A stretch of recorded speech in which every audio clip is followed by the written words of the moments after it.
The 2011 Canadian Grand Prix is one of modern Formula One's most famous races, with Jenson Button winning after a last lap pass on Sebastian Vettel. But was the Brit's last to first victory a wet weather masterclass, or just lucky?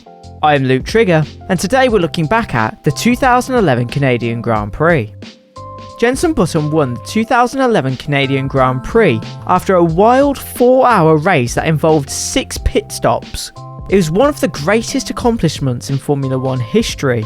This Canadian Grand Prix had everything. It was raining heavily and a large number of cars collided with each other. After there was a 2-hour delay to the race, one driver pitted 6 times, with one of those pit stops also being a drive-through penalty.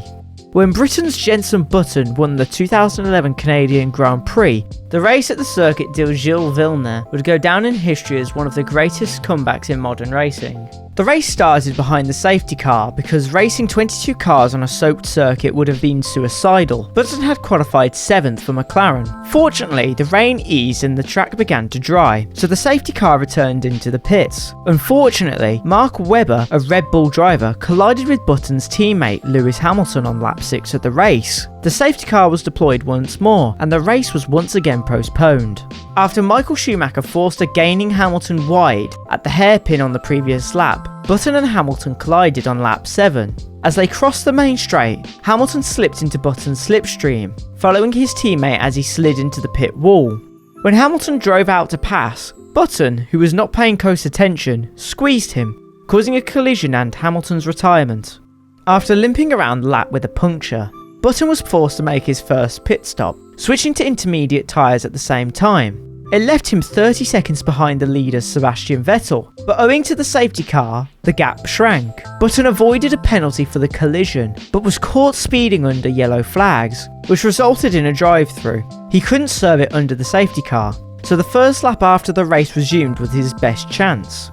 The intermediates appeared to be the ideal tyre to be on for a little period, allowing him to claw his way into 9th place before admitting defeat and pitting for the 3rd time on lap 19 to swap back to wets. 1 lap later, the safety car was deployed, putting Button in 10th place under the red flag, which lasted for 2 hours. He took advantage of the pit stop to find Hamilton and apologised for causing his retirement before returning to the race. When the race resumed, the safety car was deployed once more, prompting another round of pit stops to go back to intermediate tyres as the track dried quickly. However, the safety car reappeared, and Button was once again the culprit, this time with Ferrari's Fernando Alonso as his new victim. With the Spaniard retiring, Button was now in last place, more than 1 minute and 40 seconds behind Vettel. Button's problems though were far from over. A 6th pit stop was required for the British driver. The reason for this is yet another drive-through penalty for speeding in the pit lane. The race appeared to be over for Button, but the safety car was called to allow Alonso's Ferrari to be recovered, and the gap was wiped away once more. Don't forget to subscribe to Simply F1, so no more videos could be wiped away from your sight. Button began to pick up position after position as the rain stopped, and the track began to dry. He was helped by other drivers being forced to pit again after gambling on full wets in the hope of additional rain, but he had crawled his way back to P10 within 10 laps of the race restarting.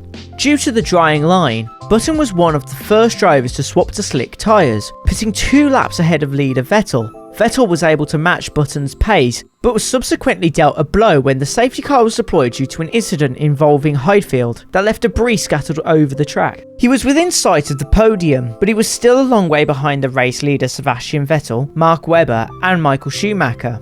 With 7 laps to go, Webber's mistake handed Button a run out of the final chicane, the Briton avoiding a bold offensive move as the Australian regained control of his car. Button kept his foot down to take 3rd, then passed Schumacher on the next lap. Button just had 5 laps to catch and pass Vettel, and he was lapping at a much faster pace. Button was closing the gap on Vettel with each passing lap. Button was half a second behind Vettel going into the last lap, lap 70. Vettel then ran wide into turn 6, which allowed Button to pass for the lead, and as a result, Button was able to pass him. Jenson Button had done the unthinkable by winning the thrilling Canadian Grand Prix when he crossed the finish line. There were many mistakes, and the race was not particularly clean. Vettel, on the other hand, only made one mistake at the very end, costing him the win. But it was when the rain stopped that Button's true magic began. He didn't put a foot wrong after that, demonstrating his abilities in slippery conditions, and making the correct tyre calls at the right times. It summed up Button's F1 career peak in 2011, with 6 pit stops, 2 crashes, and many mistakes. It was a shame that he had to finish second that year. For F1 fans though, this was without a doubt one of the best races ever witnessed in the modern era of racing. What are your thoughts on Jenson Button's career? Was this his best race? Was this the best comeback ever in Formula 1? What other races would you like to see us cover in this series? Let us know down in the comments below, and be sure to like and subscribe if you enjoyed. Thanks for watching, and ta-ra!